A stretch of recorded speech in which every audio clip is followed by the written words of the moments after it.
नमस्कार।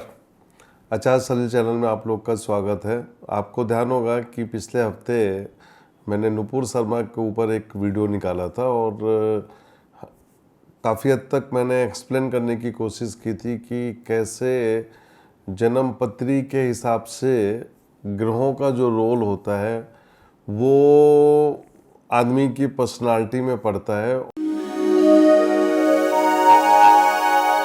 और मैं अपने फॉलोअर्स को बताना चाहता हूँ कि ये जो आज मैं वापस नुपुर के बारे में जो बात कर रहा हूँ आप लोगों को, वो मैं आप लोगों के जो कमेंट्स हैं, कमेंट्स के बाद जो मेरे पास मेल्स आए हैं उसको आधार पर रख के मैं आप लोग के पास दोबारा आया हूँ। मैं आप लोग को स्पष्ट बताना चाहता हूँ कि ये कुंडली की विवेचना थी। मुझे मालूम है कि हिंदू देवी देवताओं के खिलाफ जो है, ख़ास तौर से ओवैसी का नाम मैं लेना चाहूँगा कि जिस ढंग से वो गाली गलौज करते हैं, और ख़ास तौर से जो मुल्ला मौलवी जो होते हैं वो जिस ढंग से हिंदू देवी देवताओं के लिए कमेंट्स करते हैं, वो बहुत ही अशोभनीय बात है, इसमें कोई दो राय नहीं। लेकिन हमारी जो हिंदुओं की एक परंपरा रही है कि हम बहुत ही शालीन रहे हैं।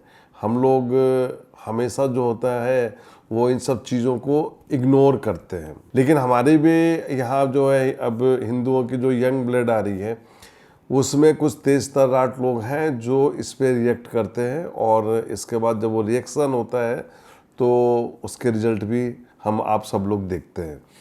मैंने अक्सर बोला है कि भारत का जो मुसलमान है वो कहीं ना कहीं उसके पूर्वज हिंदू रहे हैं, और डंके की चोट में कह रहा हूँ कि यहाँ पे जो मुस्लिम्स है वो पुराना हिंदू था।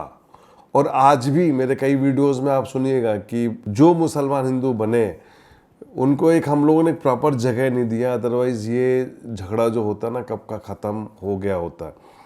अब सवाल ये उठता है कि कुछ मुट्ठी भर लोग जो होते हैं वो पूरे माहौल को ख़राब करते हैं। मैं आप लोग को बताना चाहता हूँ कि मैंने मोहम्मद पैगंबर साहब की कुंडली का बड़ा अच्छा विवेचन किया है।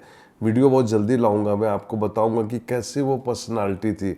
और हमेशा आप ध्यान रखिएगा कि जो पर्सनालिटी होती है उसका एनालिसिस करना बहुत ज़रूरी होता है। ये एक एस्ट्रोलॉजर का एक काम भी होता है कि जिस प्रकार हम लोग विवाह के लिए कुंडली का मिलान करते हैं, ग्रहों का मिलान करते हैं, मंगल का दोष देखते हैं, उस प्रकार हम लोग एक पर्सनालिटी को भी देखते हैं कि कैसी पर्सनालिटी थी।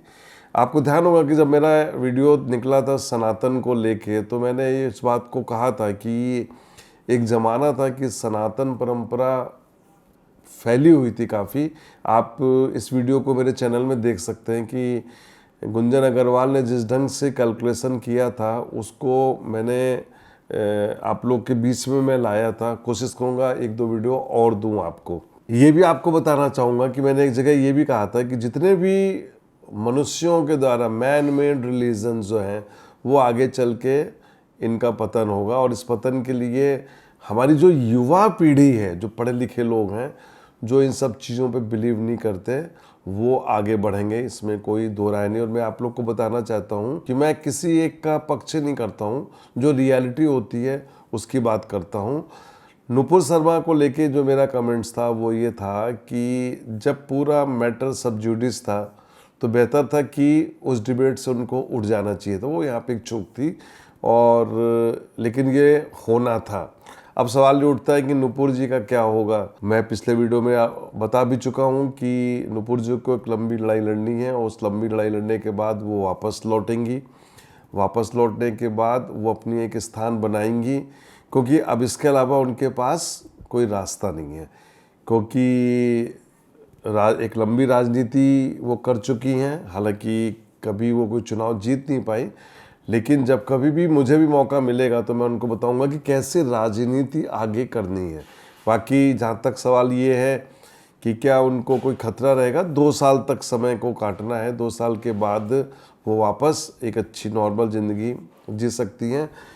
2 साल में काफ़ी कुछ परिवर्तन होगा, और मैं अक्सर बोलता हूँ कि 2032 तक का जो समय होगा वो बहुत परिवर्तन का समय होगा, और तब दुनिया में कितने लोग रहेंगे नहीं रहेंगे ये वक्त बताएगा। लेकिन इतना मैं बोलना चाहूँगा अपने फॉलोअर से कि मेरे जो कमेंट्स थे वो कुंडली के आधार पे थे, किसी व्यक्ति विशेष के खिलाफ नहीं थे। ना ही मैं कभी किसी व्यक्ति विशेष के खिलाफ कोई कमेंट्स करता हूँ।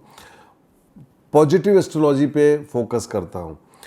किसी ने मुझे मेल करके बोला है कि आप मोहम्मद पैगंबर साहब की कुंडली की क्या विवेचना करेंगे। बिल्कुल, बहुत अच्छी विवेचना आ रही है, आप उसको देखिएगा। और ये आज की विवेचना नहीं है, बहुत लंबा इसमें टाइम लगा है और इसमें मैं नहीं, भारत के बहुत से ज्योतिषियों ने इसमें अपना योगदान दिया है।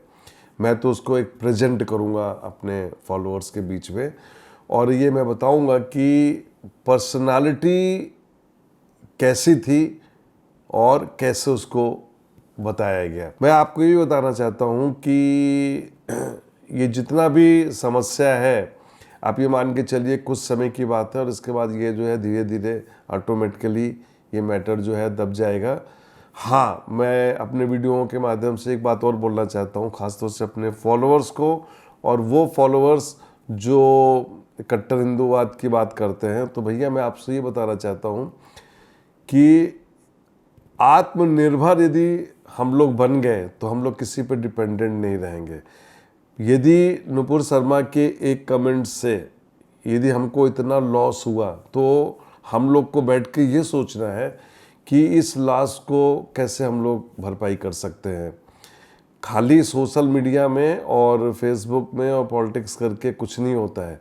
हमको ये देखना पड़ेगा कि कितने लोगों को नुकसान हुआ, नौकरियां गई, कितनों का बिजनेस ठप हो गया, ये भी हमको सोचना पड़ेगा, क्योंकि अल्टीमेटली उसका जो इम्पैक्ट होता है, उसका जो असर होता है, वो हमारे देश की इकोनॉमी में पड़ता है। एक फॉलोअर ने मुझको लिखा है कि नुपुर जी के बोलने से क्या नुकसान हुआ। बिल्कुल नुकसान तो हुआ है। यदि नुकसान नहीं होता तो भारत की जो गवर्नमेंट है वो अपनी डिप्लोमेटिक चैनल को ओपन क्यों करती।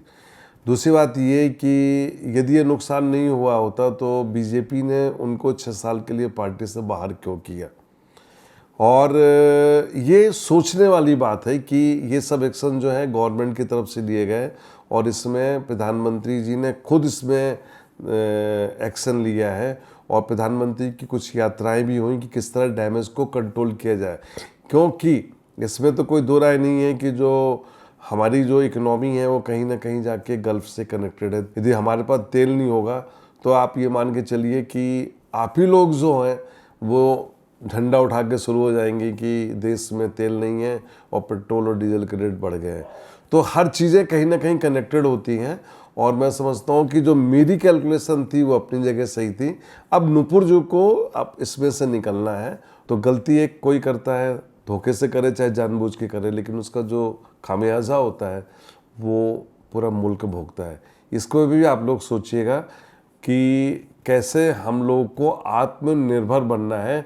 और जो हम बड़ी बड़ी बातें करते हैं विश्व गुरु की, और हम ये कर लेंगे वो कर लेंगे, हम तब तक कुछ नहीं कर सकते जब तक हम आत्मनिर्भर नहीं बनेंगे। हम अपना काम खुद करना नहीं शुरू करेंगे, हम पेट्रोल और डीजल पे निर्भर होना बंद कर देंगे। मैं समझता हूँ कि यदि ये चीज़ें यदि हमारे मुल्क में आ गई तो मैं समझता हूँ कि काफ़ी हद तक ये देश जो है सचमुच में सनातन की तरफ बढ़ेगा। नमस्कार।